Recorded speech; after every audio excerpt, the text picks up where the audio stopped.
नमस्कार मित्रांनो, welcome back to Akash goat farm. तर मित्रांनो, आजचा व्हिडिओ आपला आहे वॅक्सिनेशनवर. तर मित्रांनो, फेब्रुवारी महिन्यामध्ये आपल्या टोटल फार्मवर म्हणजे गोट्सवर वॅक्सिनेशन आपण PPR ची कंप्लीट केलेली होती. पण त्याच्यामधून काही 25 एक बकरे आपले जे प्रेग्नेंट होते ना, तर ते 4-4.5 महिन्याचे प्रेग्नेंट असल्या कारणाने आपण त्यांना वॅक्सिनेशन वगैरे काही केलं नव्हतं समजा. बाकी टोटल आपण वॅक्सिनेशन करून ठेवलेले होते. तर आता त्या 25 बकऱ्याची डिलिव्हरी झालेली आहे आणि त्यांना आपण आता वॅक्सिनेशन करणार आहे. तर मित्रांनो, तुम्ही बघू शकता, हे आपली PPR ची वॅक्सिन आहे. हे वॉटर आहे, हे पावडर फॉर्म. तर आता या वॉटरला या पावडर मध्ये मिक्स करून त्याला रिपीट त्या पाण्यामध्ये मिक्स करायचा आणि त्याच्यानंतर पर हेड 1 ml. तर पर हेड 1 ml रूटनं टोटल बकऱ्याला आपण वॅक्सिनेशन करणार आहे. तर मित्रांनो, बघू शकता आता ह्या व्हिडिओमध्ये मी आणि आपल्या फार्मवर टोटल वॅक्सिनेशन कंपल्सरी शेड्यूलच्या हिशोबानं होती बरं का. तुम्ही बघू शकता आता मी PPR वॅक्सिनेशन चालू करणार आहे. नवीन सिरीज, नवीन निडल आणि सगळं काही व्यवस्थित. आता तुम्ही बघा, मी ते पावडर फॉर्म मध्ये ते मिक्स करतो आणि कसं मी त्याला म्हणजे वॅक्सिन बनवतो तुम्ही बघू शकता. आता याच्यामध्ये मी 2 ml पाणी वॉटर मिक्स केलेले समजा, स्टील वॉटर. तर थोडं अजून मिक्स करूया त्याला आणि पर हेड 1 ml ना आपण त्याला आपले कोट्स जे असतात ना, बकरी पिल्लू 3 महिन्याच्या वरच वॅक्सिन करता येते बरं का.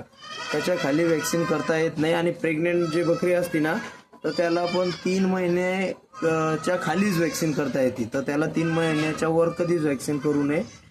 बघू शकता मित्रांनो, हे पावडर मिक्स झालेलं आहे आणि त्याचं पण पाणी आता वॉटर बनलेलं आहे बरं का.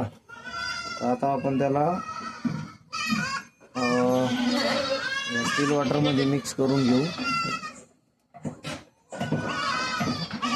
तर मित्रांनो, बघू शकता आता हे आपली 100 ml ची स्टील वॉटर आहे. तर त्याला आपण त्याच्यामध्ये मिक्स करणार आहे. तर मित्रांनो,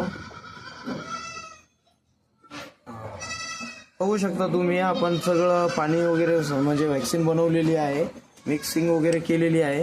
आता व्यवस्थितपणे त्याला थोडं हलवून वगैरे घ्यायचं. मिक्स झाली ना, तर आता हे पूर्णपणे झालेली आहे बरं का.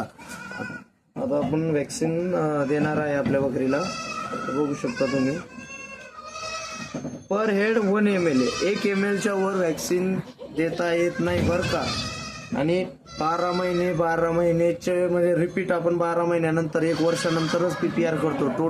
बाकी वॅक्सिनेशन जे आहे ना, तर ते 6 महिने आपण रिपीट करतो.